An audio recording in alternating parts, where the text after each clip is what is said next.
नमस्कार दोस्तों, अगर आप या आपके घर में कोई भी यूपीएससी की तैयारी यानी कि आईएएस, आईपीएस, आईआरएस या सिविल सर्विसेज की तैयारी कर रहा है तो उसको क्या चीज़ें जान लेना आवश्यक होती हैं और घर बैठे कैसे तैयारी शुरू कर दी जा सकती है जो आगे चलकर बहुत काम आती है और किन चीज़ों का ध्यान रखना चाहिए, इन पर हम बात करेंगे। ऐसे भी यूपीएससी से जुड़े हुए, आईएएस आईपीएस से जुड़ी बहुत सारी स्टोरियाँ और बहुत सारी सक्सेस स्टोरीज और कैसे तैयारियाँ होती हैं, तमाम आईपीएस के इंटरव्यूज़ मेरे चैनल पे आपको मिलेंगे। हालांकि चलिए आपको बताते हैं, आज का जो टॉपिक है ये है कि आप घर बैठे कैसे तैयारी शुरू कर सकते हैं और कैसे क्या चीज़ें की जाती हैं उनके बारे में। जैसे कि अगर आप यूपीएससी की तैयारी करें, सबसे पहले आपको ये ध्यान देना होता है, यूपीएससी में जितने भी लोग पास होते हैं लगभग एक उम्र होता है जो 25 से 30 के अंदर में होता है। तो आपको ये ध्यान रखना है कि आपको 15 जब साल के हों तभी तैयारी नहीं शुरू करनी है।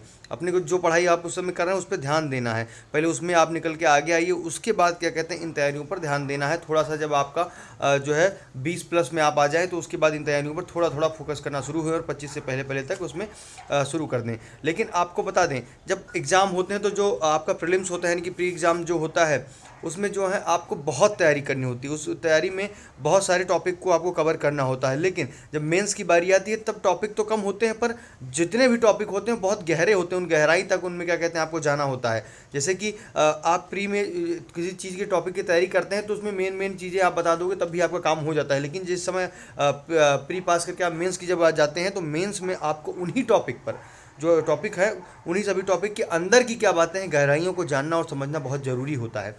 और उसके बाद आपको बता दें, जब इन सब चीज़ों की तैयारी की जाती है तो आपको इन दो बातों का ध्यान रखना चाहिए। बुक जब आप चूज़ कर रहे हो तो बहुत सारे जो है सोर्स मत चुनिए, क्योंकि उसमें आप खुद ही कंफ्यूज हो जाएंगे। और पुराने जो पेपर्स हैं उनको आप ज़्यादातर कोशिश करिए कि उनको हल करने की, और उनके उसमें टाइम क्या आप लगा रहे हो, कितने क्वेश्चन आप हल कर पा रहे हो। मॉक टेस्ट की अगर आपके पास व्यवस्था कहीं से हो पाती है तो मॉक टेस्ट देने की तैयारी करिए, क्या कहते हैं घर पे। अगर उसके बाद क्या कहते हैं, अगर आपकी तैयारी सही दिशा में चल रही है तो कहीं आपको दिल्ली और कहीं जाने की ज़रूरत नहीं है।